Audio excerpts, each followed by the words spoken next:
Hi everyone, in front of me I've got Nokia 3210 and let me share with you how to change the ringtone on this device.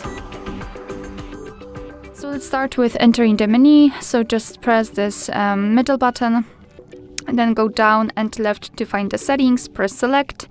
Then go down until you'll find this profiles.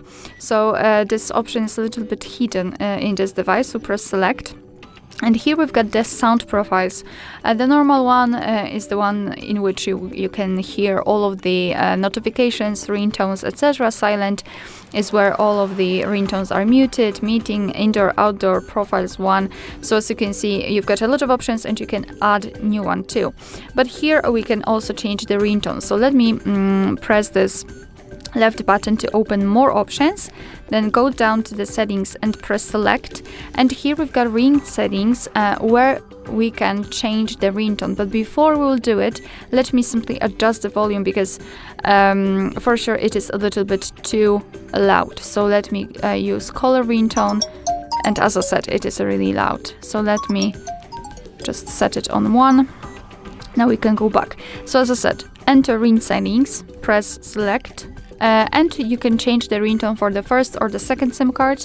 I'll show you how to do it using the first one, but basically it is the same. So let's press select, and as you can see, we've been transferred to the full list of pre-installed ringtones from which we can choose.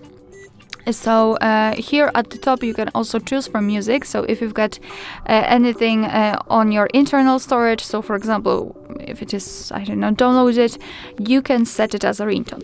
All you have to do is to mark the option you'd like to use and press select. So I'll choose maybe this nocturnal one, just mark it and press select. As you can see, it is immediately notified right here, which means that from now on your device will use the chosen ringtone to notify you about the incoming call.